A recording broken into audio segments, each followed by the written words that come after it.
Depuis les années 1960, les moteurs à réaction commerciaux ont suivi un modèle fiable et familier, enfermé, aérodynamique et suspendu sous les ailes comme des nacelles polies. Ces moteurs à double flux ont propulsé nos voyages, relié les continents et formé le cœur même de l'aviation moderne. Mais maintenant, Airbus change la donne.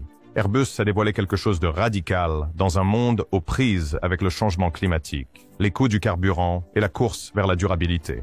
Une technologie qui abandonne la coque élégante, expose son cœur tournant aux cieux et défie des décennies de conception aéronautique. Cela s'appelle le moteur à rotor ouvert. Non, ce n'est pas de la science-fiction, c'est réel. Et si Airbus réussit, ce sera le plus grand saut dans la conception des moteurs depuis l'aube de l'ère du jet. Mais derrière cette innovation à couper le souffle se cache une question dangereuse. Est-ce l'avenir de l'aviation ou juste une belle idée vouée à l'échec? Retirons la nacelle, exposons les pales et plongeons au cœur du projet d'aviation le plus audacieux du XXIe siècle.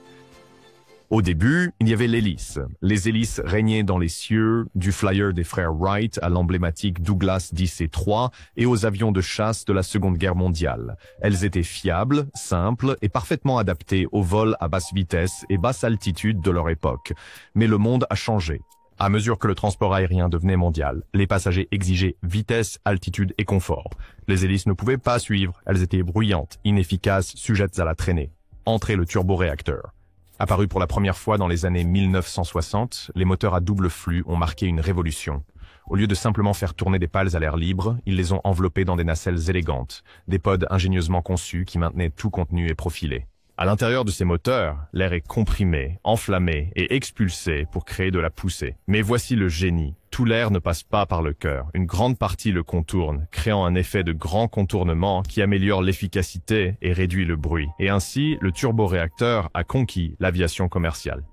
Puissant, efficace, suffisamment silencieux pour les aéroports urbains et enveloppé dans un carénage aérodynamique soigné. Pendant des décennies, personne n'a osé le changer. Avance rapide jusqu'au XXIe siècle. Les moteurs à réaction sont peut-être plus raffinés que jamais, plus silencieux, plus rapides et plus fiables, mais le monde est confronté à un ensemble de défis entièrement nouveaux. Le changement climatique n'est plus une préoccupation lointaine, c'est un titre quotidien. La flambée des prix du carburant menace les marges bénéficiaires des compagnies aériennes.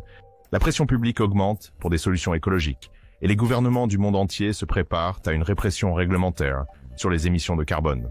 Saviez-vous que l'aviation contribue à environ 2 à 3% des émissions mondiales de dioxyde de carbone? Ce chiffre peut sembler modeste à première vue, mais dans un monde où des milliards de personnes prennent l'avion chaque année, l'empreinte carbone du secteur de l'aviation croît rapidement et suscite plus d'attention que jamais. Airbus a vu la tempête arriver, et contrairement à d'autres qui se contentaient de changements progressifs, ils ont compris une vérité cruciale. Une amélioration de 5% de l'efficacité énergétique ne suffirait plus. Pas quand la planète brûle et que les décideurs affûtent leurs couteaux. Ce dont l'industrie avait besoin, ce n'était pas d'un ajustement, mais d'une transformation, d'un pas audacieux en avant, d'une révolution. Alors Airbus est retourné à la planche à dessin et là, enfoui dans les archives poussiéreuses de l'histoire aérospatiale, ils ont trouvé quelque chose de remarquable, un concept de moteur en avance sur son temps qui avait été autrefois rejeté comme une curiosité des années 1980. Trop bruyant, trop expérimental et, soyons honnêtes, trop bizarre. Mais les temps avaient changé et cette fois, Airbus ne faisait pas que l'écouter, ils misaient leur avenir dessus. À l'époque, ils l'appelaient un propfan.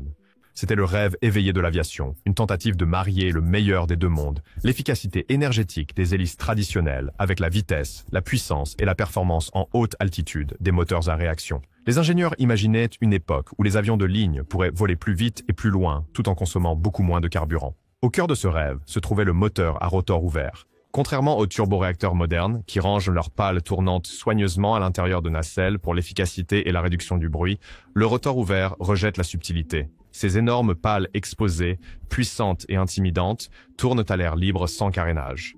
Et pas seulement un ensemble, mais deux, tournant dans des directions opposées, une configuration connue sous le nom de rotor ouvert contrarotatif, conçu pour extraire chaque goutte d'efficacité de l'air. Le concept était brillant, radical, un potentiel changeur de jeu. Mais il y avait un problème, un gros problème. C'était bruyant, très bruyant.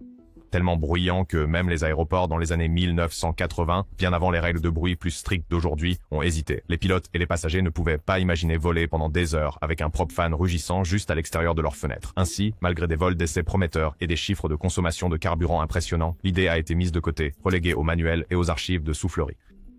Mais que se passerait-il si cette même idée renaissait avec une touche du XXIe siècle?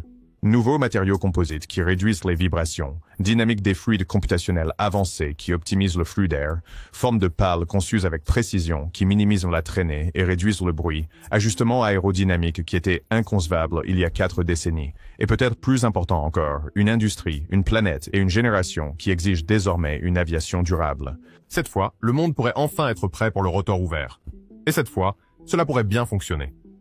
Pour comprendre pourquoi Airbus mise tout sur les rotors ouverts, nous devons décomposer un concept clé de la conception des moteurs à réaction, le taux de dilution. Ne vous inquiétez pas, c'est plus simple qu'il n'y paraît. Le taux de dilution est simplement la quantité d'air qui circule autour du cœur de combustion du moteur par rapport à la quantité d'air qui le traverse et est brûlé. Pensez-y comme ceci.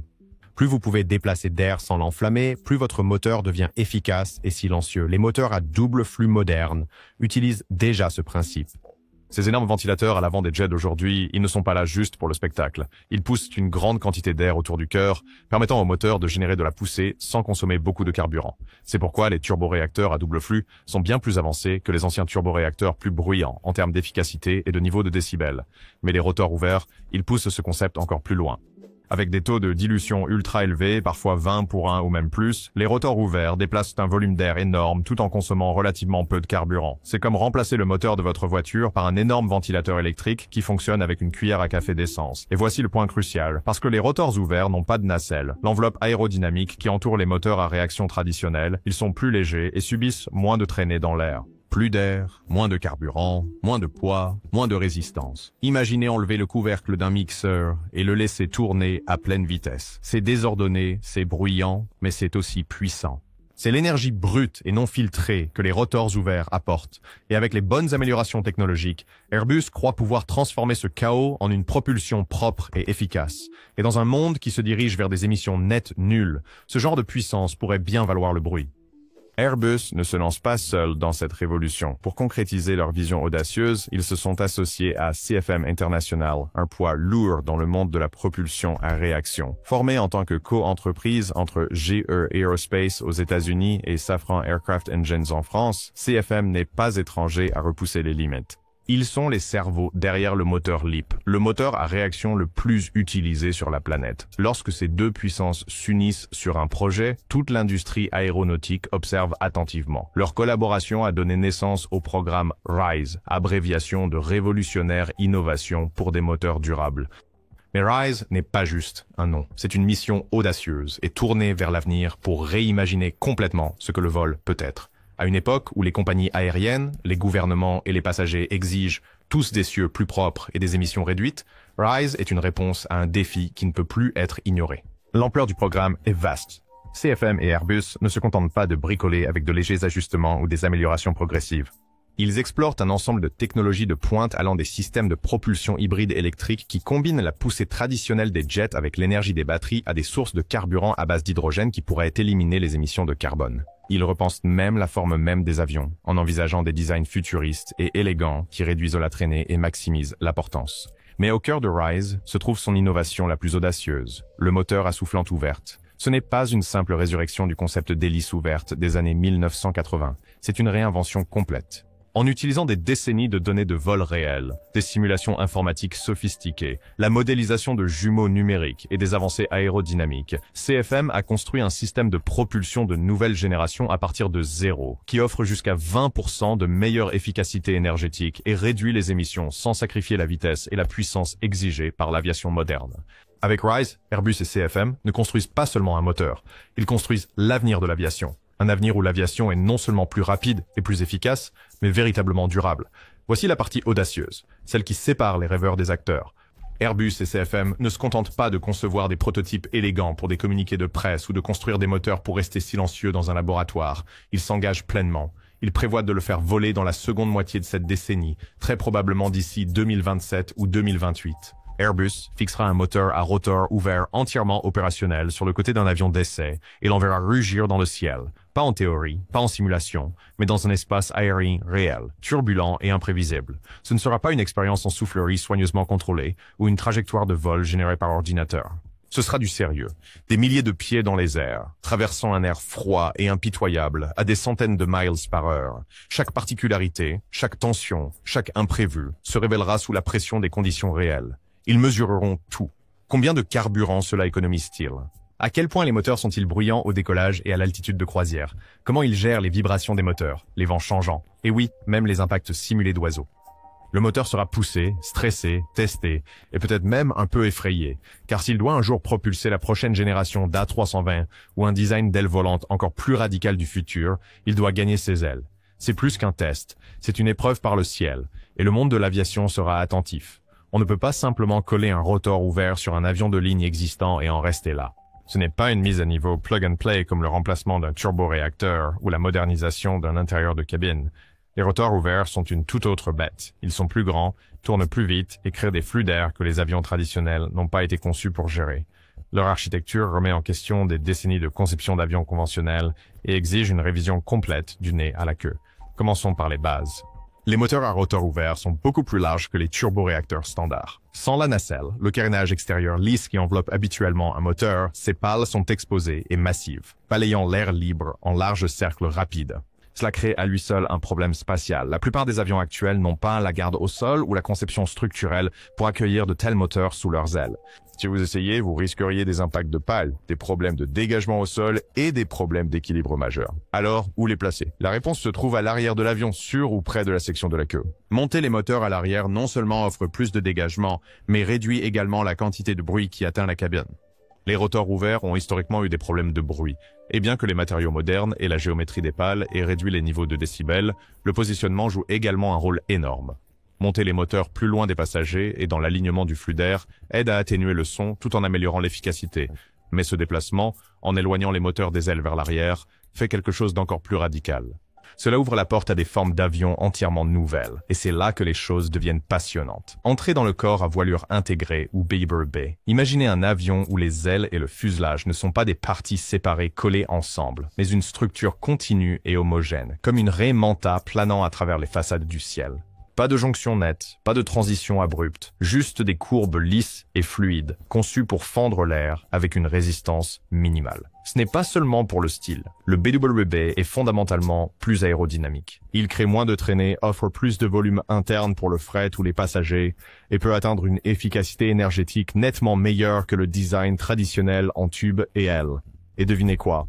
C'est une correspondance parfaite pour les rotors ouverts. Les corps à voilure intégrée sont conçus pour porter des moteurs à l'arrière, intégrés dans la structure où le flux d'air est plus fluide et plus propre. Cela en fait des plateformes idéales pour la propulsion à rotor ouvert de grand diamètre. D'une certaine manière, c'est un mariage de deux technologies révolutionnaires, chacune résolvant les problèmes de l'autre, chacune renforçant les atouts de l'autre. Les rotors ouverts nécessitent un nouveau type d'avion. Les corps à voilure intégrés ont besoin d'un nouveau type de moteur. Ensemble, ils réécrivent le scénario de l'aviation du 21e siècle. Et ce n'est pas un concept de science-fiction caché dans les pages d'un manuel de conception. La NASA, Airbus, Boeing et la DARPA ont tous exploré des prototypes de BLWB.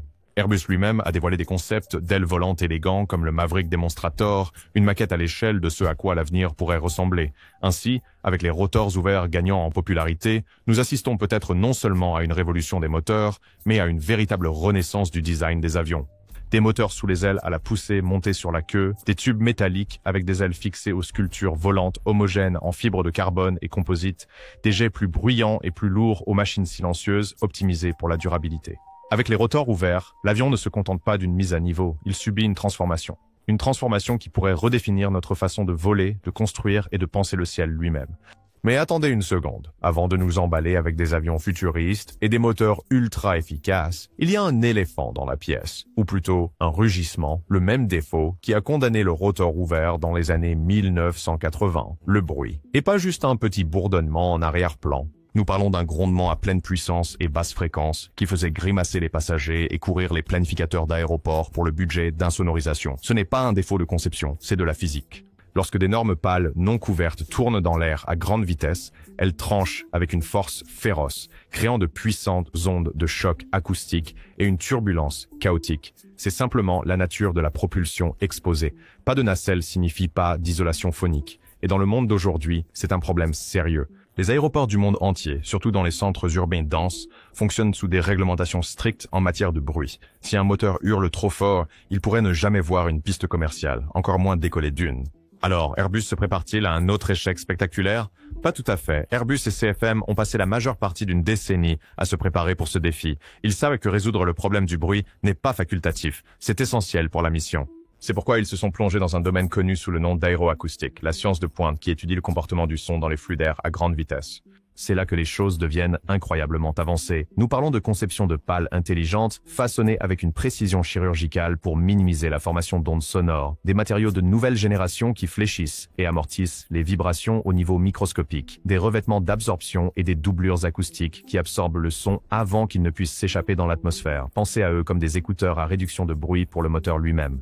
Et la configuration des pales en rotation inverse? Ce n'est pas seulement pour l'efficacité. Cela aide également à annuler les tourbillons et les flux chaotiques qui créent une grande partie du grondement basse fréquence. C'est un choix de conception astucieux qui pourrait littéralement faire taire les critiques. Les premiers tests en soufflerie et les simulations de modélisation ont montré des résultats prometteurs. Le moteur bourdonne toujours, mais c'est un bourdonnement plus raffiné et atténué.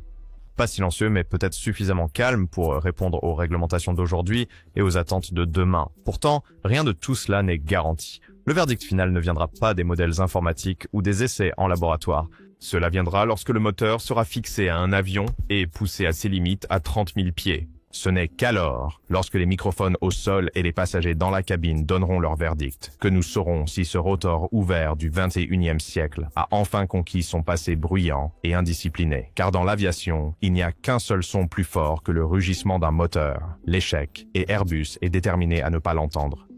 Les moteurs à rotor ouvert ne se contentent pas de lutter contre la physique et la perception du public, ils affrontent un parcours réglementaire sans pareil. Avant qu'un seul passager ne monte à bord, ces moteurs doivent subir certains des essais de sécurité les plus éprouvants et impitoyables de toute l'ingénierie. L'innovation peut faire les gros têtes, mais dans l'aviation, la certification est reine. Et les autorités comme la Federal Aviation Administration et l'Agence de la sécurité aérienne de l'Union européenne ne donnent pas leur approbation, parce que quelque chose a l'air futuriste ou promet de meilleures économies de carburant. Ils exigent des preuves froides, brutales et exhaustives que ces moteurs peuvent résister aux pires scénarios imaginables. Nous parlons de tests de séparation de pales où une pale de ventilateur de moteur est délibérément cassée en plein vol pour voir si la structure environnante peut contenir la destruction. Une erreur là-bas, et ce n'est pas seulement un moteur qui est perdu, c'est tout l'avion. Il y a des simulations d'impact d'oiseaux à haute altitude, où ils projettent des oiseaux synthétiques dans des pales en rotation, pour s'assurer que le moteur peut continuer à fonctionner ou s'arrêter en toute sécurité sans mettre en danger le vol. Plus l'altitude est élevée, plus l'air est froid et mince, ce qui signifie moins de marge d'erreur. Puis viennent les exercices d'arrêt d'urgence, simulant tout, de la panne mécanique à l'incendie à bord. Le moteur doit s'éteindre proprement, sans provoquer d'instabilité de l'avion. Et n'oubliez pas les températures extrêmes. Des pistes brûlantes, des déserts à la stratosphère isolée, les rotors ouverts doivent fonctionner parfaitement partout, mais le défi ne s'arrête pas au moteur lui-même. Parce que les rotors ouverts modifient toute la configuration aérodynamique de l'avion, Airbus ne peut pas simplement les ajouter à un modèle actuel et en rester là. Ils doivent recalculer l'équilibre de l'avion, reprogrammer les systèmes de contrôle de vol et rédiger de nouvelles procédures de maintenance entièrement à partir de zéro. L'effet d'entraînement est énorme. Du routage des conduites de carburant aux systèmes électriques, en passant par les manuels de formation des pilotes, ce n'est pas seulement une refonte mécanique. C'est une montagne logistique et réglementaire, du genre qui nécessite des milliers d'ingénieurs, des années de documentation et une collaboration sans fin avec les autorités de sécurité à travers le monde. Mais Airbus ne recule pas. Il relève ce défi de la seule manière que connaissent les géants de l'aviation, étape par étape, test après test, et échec après échec appris. Chaque prototype, chaque simulation, chaque essai est un autre point d'appui dans l'ascension. Et quand ils atteindront le sommet, quand le rotor ouvert sera enfin certifié pour voler, Airbus n'aura pas seulement un nouveau moteur. Ils auront réécrit le manuel des possibilités de l'aviation moderne. Cette technologie n'est pas bon marché. Pour toutes ces promesses futuristes, le moteur à rotor ouvert apporte avec lui une montagne de nouveaux coûts et de complexité. Ce n'est pas seulement le moteur qui est différent, c'est tout l'écosystème de l'aviation qui devra s'adapter. Les pilotes auront besoin d'une nouvelle formation pour comprendre les particularités de performance et les protocoles d'urgence des avions à rotor ouvert. Ces moteurs se comportent différemment, réagissent différemment et introduisent de nouvelles variables dans le contrôle de vol. Les équipes au sol et les mécaniciens devront également être recyclés, apprenant à manipuler et entretenir en toute sécurité les pales exposées, à gérer différentes séquences de démarrage et à suivre de toutes nouvelles procédures d'entretien. Les inventaires de pièces devront être entièrement révisés. Les compagnies aériennes qui stockent actuellement des composants de rechange pour turboréacteurs devront désormais avoir des pièces pour un tout nouveau système de propulsion, dont beaucoup ne seront pas interchangeables avec les flottes existantes. La logistique de la maintenance changera, tout comme les chaînes d'approvisionnement et les installations de stockage. Même les aéroports ne seront pas épargnés. Avec des moteurs à rotor ouverts probablement montés à l'arrière de l'avion, les configurations traditionnelles des portes pourraient devoir être repensées. Passerelles d'embarquement, lignes de ravitaillement, même la manière dont les camions de restauration et les chargeurs de bagages approchent l'avion, tout pourrait nécessiter une refonte ou un réacheminement pour s'adapter en toute sécurité à la nouvelle configuration. Pour les compagnies aériennes qui fonctionnent déjà avec des marges très réduites, ce n'est pas une petite demande, c'est un changement opérationnel massif et qui exige une très bonne raison. C'est pourquoi Airbus et CFM savent que le rotor ouvert ne peut pas seulement être innovant, il doit être économiquement irrésistible. Heureusement, les chiffres parlent d'eux-mêmes. Avec jusqu'à 30% de réduction de consommation de carburant, le rotor ouvert offre des économies qui peuvent rapidement s'accumuler sur des milliers de vols par an. Ce type d'efficacité se traduit directement par des coûts d'exploitation réduits, surtout dans une industrie où le carburant peut représenter jusqu'à un tiers des dépenses totales. Et il y a une autre force puissante en jeu, la réglementation. À mesure que les gouvernements commencent à mettre en place des taxes sur le carbone, des plafonds d'émissions et des pénalités environnementales, les avions plus anciens et plus polluants deviendront de plus en plus coûteux à exploiter. Dans ce monde, le rotor ouvert ne sera pas seulement une option écologique. Ce sera aussi le choix financier judicieux. L'avion avec le profil d'émission le plus propre pourrait devenir celui avec le coût par siège-mile le plus bas. Donc oui, la technologie a un prix élevé. Mais à long terme, lorsque les prix du carburant augmentent, lorsque les politiques climatiques se resserrent et lorsque les passagers choisissent des compagnies aériennes qui reflètent leurs valeurs, les rotors ouverts pourraient ne pas seulement s'amortir. Ils pourraient être le seul moyen de rester en vol. Pour Airbus, le rotor ouvert n'est pas juste un autre moteur dans le catalogue. C'est une vision, un pari audacieux et risqué sur l'avenir de l'aviation. Un symbole de ce que l'aviation pourrait devenir si nous osions rompre avec la tradition et adopter un nouveau modèle pour le transport aérien. Car il ne s'agit pas seulement de la façon dont les avions volent. Il s'agit de leur conception, de leur propulsion et de leur réglementation dans un monde qui prend rapidement conscience des réalités du changement climatique. Le rotor ouvert s'inscrit parfaitement dans l'objectif le plus ambitieux de l'industrie aéronautique à ce jour, zéro émission nette de carbone d'ici 2050. Il ne se contente pas de soutenir cet objectif, il l'accélère.